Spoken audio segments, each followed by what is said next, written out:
Edwin Frondozo on the Business Leadership Podcast every week for a unique program featuring insights and actionable items from the world's most successful business leaders. Hear firsthand the exclusive interviews and personal journeys on how today's transformational leaders made it to the top.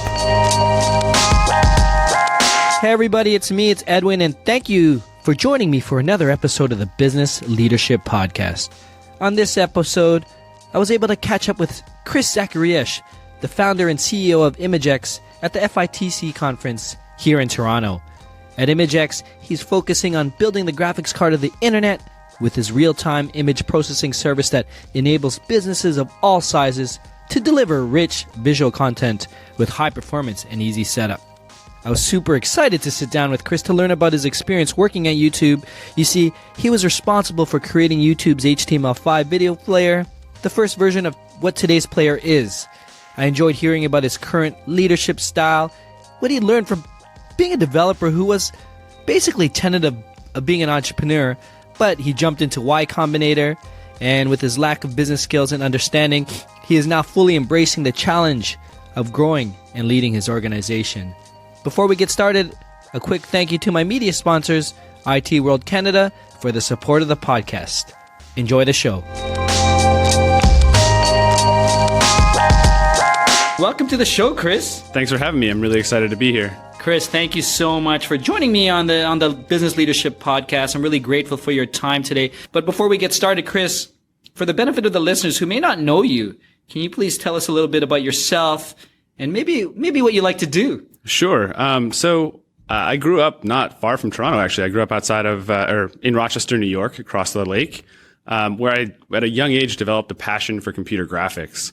And that led me into basically learning all about how to build and design different computer graphic systems. And to fund that at a young age, I became a web developer. And that took me through school and then eventually landed me on the West Coast, where I did join YouTube as the second full-time web developer. And then after several years at YouTube, I decided that I really wanted to go off on my own. So I started a company called Imgix, which I'm the CEO and founder of today. Can you maybe share with us what your company does and the current mission that you're going through right now? Sure. So what we provide is we provide real-time, on-demand image processing for businesses who care about performance and quality of their visual media content. So what does that actually mean? Well, when someone takes a photo with their iPhone, that photo is actually more like a billboard-sized photo. Like you could print it out, put it on a billboard, just like Apple does now around all these different cities. For us, we provide technology that enables businesses to take those gigantic photos and turn them into whatever they need to in order to deliver them down the wire to different mobile devices, websites, applications, whatever they might need it for. So that's fundamentally what we do. We process images on demand to deliver them to mobile devices and computers. Speaking to everyday use, if I'm on a website, say, Flickr, is that something that you would be helping Flickr with, whether or not you work with Flickr? But sure. That's something that you help them process those images, because those images, if you download the biggest size, I know it could take forever. Right. Yeah. I mean, that's the fundamental problem. The problem is these images are getting bigger and bigger. They need to be transformed to be delivered in the ways that they are intended to be delivered.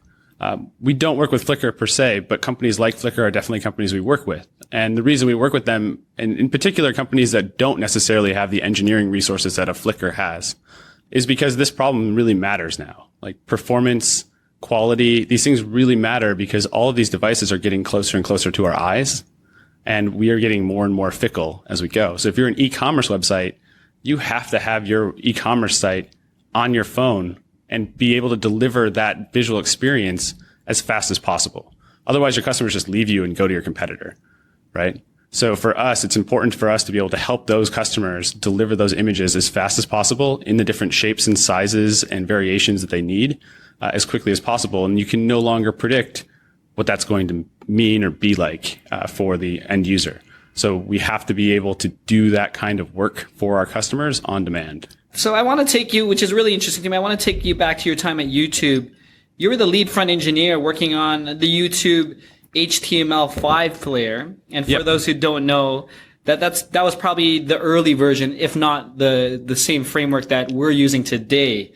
I'm curious to know, I mean, obviously not me being an engineer, how cool it is to work on a project like that, but how did it help you form your current leadership style when it comes to development and with your development team? Sure. So, yeah, that project was super fun to work on, just right out of the gate. It was super fun to work on. In terms of like how it helped shape my leadership style and all of that, the thing about that project was that it kind of spontaneously happened. It happened while I was going snowboarding with a couple of my fellow engineers and the head of the player team at YouTube. And while we were in the car driving up to Lake Tahoe, we were kind of arguing about how far video technology had come with regards to the web. Like, were the components there yet to actually build a player that didn't use Flash, right? And we kind of came to the conclusion, like, yeah, we think we can do this right now. So I set to work working on it. Like, we didn't have many engineers who could devote time to working on it.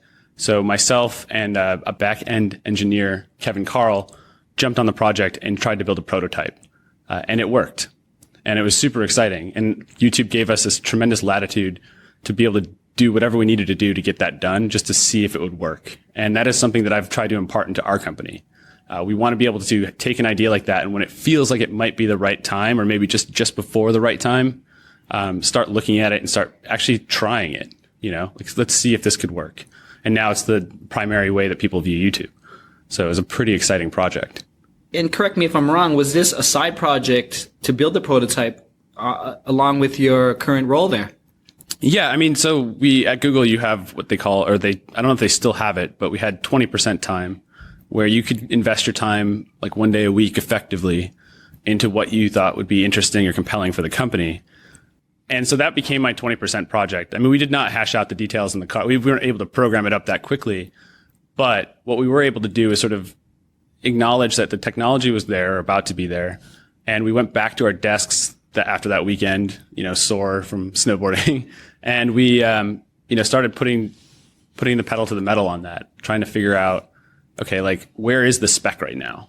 Like, is the HTML5 video spec where we need it to be? How can we start changing that?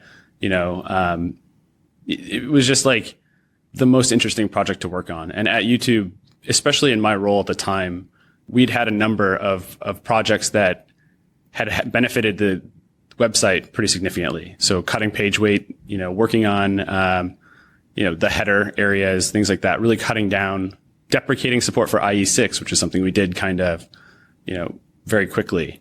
These projects had opened up a lot of, credibility that I was able to leverage into spending a lot more time on the HTML5 video player, which we then were able to actually release at the first Google I/O. And that was like a big sort of step forward for the company at the time in terms of how we approached video. It changed the way we kind of worked with video. YouTube was built on Flash. In fact, much of the stuff that we worked on the Flash side, which was not my area, came out of the FITC conference. Like, the Flash Video launched at FITC 2005. Adobe bought Macromedia a week later. And that's what really created the initial kickoff point for what would become ultimately YouTube, is Flash Video. And so kind of making sure that we respected everything we learned along the way from Flash Video players, and then trying to port that into what was sort of this forthcoming HTML5 video spec. That was a really fun opportunity there. And they gave us a lot of latitude to work on it. I mean, that's awesome how Google, I did read about that, having that 20% time for special projects, interest projects that will benefit the company. And you mentioned that you're also bringing that into your company, or you're also doing that in terms of that. Is it something that you consciously push onto your team, or looking for special projects? Like, how do you brainstorm or to get into these? Do you take the whole team snowboarding? Or I mean, hopefully soon we'll be doing more of those kinds of outings. I think in general, it's a cultural attitude around understanding, paying a lot of attention to what's happening out there in the world. Like, it's really easy to kind of get focused on what you're doing, and to get, you spend a lot of time working on what you're building. Sometimes if you get two heads down, you don't see what's coming next. And so we spend a lot of time, just kind of spitballing, brainstorming, figuring out, like, is this really what we want to be doing right now? Like, is this particular direction we're going, this wind we're kind of setting sail against, is this going to change? What would that look like if it changed? What would happen? We ask a lot of questions. I think that's something that YouTube imparted in me and then I brought into the company. And then that, it's easy then once you kind of have that muscle developed, when you go on a trip with your team or you go on an outing, these conversations just spontaneously happen. Are there any projects that came from that since the inception of the business, or? I mean, I would argue that the entire infrastructure that we have today, which has radically shifted over the last, 5 years, came out of a lot of those conversations. So the ways that we assemble our imaging pipeline came out is very unique. We rely on languages that a lot of companies don't rely on. For instance, we use Lua as a primary programming language for our technology stack. And that's because we really want to be able to embed, flexibility wherever we want to go, whether it's a high performance web app or a really hardcore image processing framework. We use Lua to kind of glue it all together. And that came out of this, Lua is historically known for being used in video games.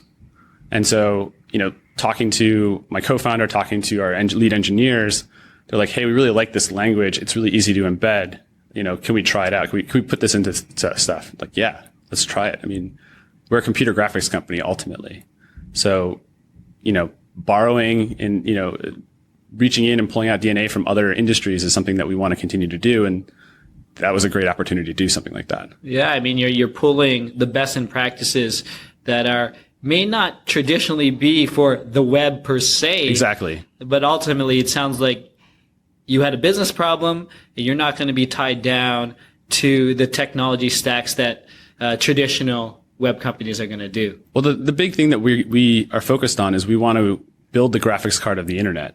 And so what that involves means we have to be able to look into other industries. Like, what does computer graphics mean for desktop computing, right? Like, we want to borrow metaphors. We want to borrow ideas from that world, and then adapt them into the web world. I mean, the web world has been around since the 90s. There's a lot of, really good ideas and there's a lot of really old ideas. And so we kind of got to take a critical look at what the old ideas are, how to get rid of them if we need to, how to elevate them to where they need to be today. And like, where can we look to other industries for guidance on that? And that's how we basically think about things. I just want to bring back sort of your elevator pitch in terms of building the graphics card of the internet. I heard you say that in another podcast, another interview. Mm-hmm. And I'm really interested to know, from your experience in YouTube, you come from a background of making things as lean as possible, as fast as possible. Yep. You said you worked on the headers, you worked on so this stuff to me is super interesting because you're telling the future right now. So what does that mean right now? Graphics card of the future. Yeah, I mean, I think if you take a look, there's sort of three key truths that I like to kind of fixate on when I'm talking about this, right? The first is that, visual media is moving closer and closer to our eyes and getting increasingly personal. If you think about, like, sort of in the 1920s, we had movie theater screens kind of emerging. 1950s, you have television screens emerging. It's moving closer to you. Then you have desktop computers emerging in the 80s. In the 1990s, 2000s era, you have laptop computers. Your screen is in your lap. Then you have mobile and it's in your hand. Now you have VR. It's literally in your eyes, right? And as those experiences move closer and closer to our eyes, they become more and more personal. And that's accelerating visual media and increasing the value of visual media. The second aspect of that is that the web happens to be the best conduit for visual media. It now, visual media dominates the web. Over 80% of the traffic on the web is devoted to visual media, right? So, these two things are creating these explosive challenges that we got to confront. And one of the reasons we have to confront them and why it's so hard is that the web was never designed to do this. The image tag barely made it in to the spec because at the time the authors they felt that we should not add the image tag to the HTML specification because there's a risk that we won't be able to control image content in the future, that the whole internet would become full of porn, right? And illegal content. But they decided to move forward with it anyway. And that was a big risk at the time. There's a big debate going on. And that basically led to the image tag going into the HTML spec, which led to the internet we know today. And you can notice that they didn't really afford any other media types at the time. There was no audio tag. There was no video tag. It was all relegated to plugins, right? So Flash emerged at that moment in time. It was like the sort of the de facto plugin to do visual media. It kind of patched in all that visual media that we needed. We kind of have to rethink that. Flash died. Apple basically killed it. So how do we actually rethink a lot of that stuff? And to me, that is building the graphics card of the internet, because we need to start with the infrastructure and work our way forward into the browsers, into the ways we work with visual media, because I think we need to accept the reality that the web is now visual, 100%. There's no reason going forward that we need, the historical web was designed based on print media metaphors. It was documents, pages, all this stuff. When you start talking about VR worlds, that's going to be the future. We need to start moving in that direction. What really fascinates me, and I want to bring it back to you and where you are, is how some of today's business leaders had to make changes to transform who you are today. Yeah. So what would you say is the biggest turning point in your career? I mean, I think the biggest turning point in my career actually comes down to Y Combinator Demo Day. I went through Y Combinator as a solo founder at the time. I called myself pre-co-founder, which is a way of framing what I was thinking at the time, right? And I specifically remember bicycling over from my apartment to Y Combinator and on demo day and thinking like, okay, I can make a decision. I can take a left and head to Mexico and just never come back, or I can head right and go in and stare down 600 investors. And I think that was kind of a meaningful moment, because I just realized I had a choice and that I was actively choosing to go down this path. It wasn't just sort of like, up until that point, a lot of it was just seemed like serendipity. I got accepted in. I had friends introducing me to new customers, all these things just kind of happening spontaneously around me. And I was making the conscious choice to move forward as a business person. And that was a unique feeling for me. Like I changed myself in many different dimensions to become more of a business person as opposed to just an engineer. You were reluctant to be an entrepreneur. Yeah. And primarily because you spent time learning technology, you're a tech guy, you're a geek guy, and business was in left field. So now that you have been an entrepreneur for a number of years, can you tell me how you've grown as a business leader, and what are some of the challenges that you're currently going through? Sure. So, I mean, I think the reason I know the reason I was most reluctant at the time was that engineering has a lot of hard skills. I practiced those skills for the majority of my life, and, they always had a definite outcome. So you could create you create a system, you launch it, you deploy it, you scale it, pretty easy to measure it, right? Business was much more soft skill focused. And so it was things like negotiating or selling something, selling an idea or selling someone on joining your company. These kinds of things seemed a little bit harder to measure your success on. And that kind of intimidated me at the beginning. But ever since, I've realized that those things are very powerful tools, and that there are ways of measuring it, and there are ways of kind of advancing yourself and learning from other people, and kind of becoming dynamic in those regards. And that led me down the path of business, which is now, to me, the most exciting part of my job. Engineering, although I still like to, dive into some code every now and then on the weekend, it's really more about figuring out business and how to move the business forward. From the perspective of challenges that we face right now, I guess my biggest challenge is sort of understanding where to spend our time. I think as a business person, you have access to a certain limited set of resources, right? And you need to be able to wield those resources in the highest leverage ways possible. So understanding where you're spending your time, and time is the most valuable resource. You have to figure out what to spend your time on, why you're spending time on that, and what does that actually get you, and what doors does that open up down the road? And so to me, that is the biggest challenge, is constantly taking inventory of where we're spending our time. So is this challenge, and I've heard this as well from other business leaders, do you find this challenge is personal to yourself, your executive team, or even throughout the company? Is this something that you're actively thinking about on every level? Yeah, increasingly so, I would say. I would say that, the challenge of focus, basically, what are we focused on, is a difficult one, because you become partial to what you're working on. You become, invested in seeing through certain things that may not be the best use of time. And, you may not know at any moment in time what the best path forward is. So you have to push forward on one of them and hope for the best. And that analysis does take a lot of time in itself. And so you have to be very careful about identifying very quickly, making decisions very quickly, what you're going to work on, why you're going to work on it, and what you're going to deliver from it, and be ready to change course and do so ruthlessly. Make sure that if you're working on a project that's not going to advance you in the ways that you had hoped, you need to kill that project immediately and let everyone know, and hopefully there's no hard feelings. But that it is a zero-sum game when you're dealing with time. You only have so much of it. Touch upon Y Combinator. So Y Combinator, for those who are listening, is one of the largest accelerators, and you could probably tell much more than I can going through the program. And you mentioned that you learned how to think like a founder there. And aside from the folks that you recently mentioned from your alma mater, who are your biggest influencers outside of there when it comes to business leadership? Sure. So, I've been using this phrase that I kind of like to describe Y Combinator, which is it's the warp zone for founders, right? You come in and you're like this raw material, you're kind of level 1 and they spit you out at level 4, right? In 10 weeks. And a big part of that is sort of helping you focus and helping you understand sort of the pragmatism of business. There's a lot of things that I at early days worried about that just didn't matter to the wider business. And they tell you that. And they tell you that very bluntly. This doesn't matter, right? You are focused, getting your formation documents in place, that kind of matters for sure. But, you hand that off to a lawyer. You shouldn't be the one sitting there going through every single line and obsessing about it. Get a good lawyer first, have them do it, and they'll tell you what you need to look at.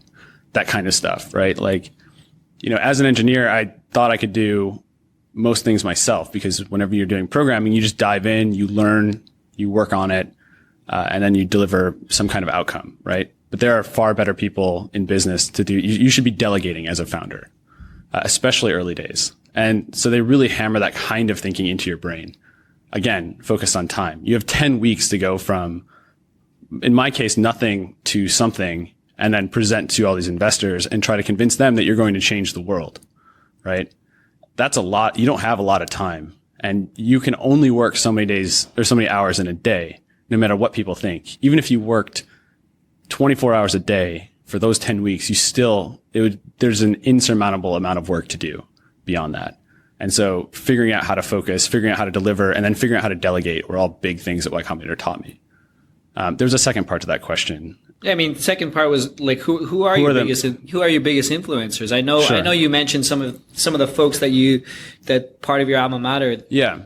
So the reason I mentioned folks from my alma mater is that RIT, the group that I came out of, produced a lot of really strong business people. In particular, Jake Lodwick from Vimeo has been an instrument. He's one of our early investors, somebody that I spend a lot of time just picking his brain. Beyond sort of my RIT, alma mater, I would say that Eric Wiesen from Bullpen Capital, who's one of our investors, he was an investor from a different firm at the time, from RRE. He has been somebody I talk to almost every day about sort of business positioning, understanding our market, understanding how venture capitalists think, how other business leaders think. He's been incredibly influential and formative in my career. And then Shanna Fisher, who leads the Third Kind Venture Capital out of New York. She's always pushing me, always pushing me in directions that she can identify the weak muscle very quickly and poke at it pretty aggressively and then get you to strengthen it up really fast. So in terms of guidance, those two people have been invaluable to us. As Imgix grows and scales, I understand you're looking to grow right now. Yes. You're looking to be at least 40 headcount by end of year. And with that, I assume as a leader, your role and your responsibilities are changing day by day. Can you share how you overcome the challenges of leading a company that's looking to grow? Sure. I think my role is going to change a lot as we continue to grow. I'm already feeling it happen right now. We've kind of crossed a threshold now where I can't sort of sit down and take everybody through sort of the vision stuff. I have to communicate it more broadly and help them understand where we're going and why we're going there in broader terms. I can't take everybody to lunch every week anymore. There's just too many people.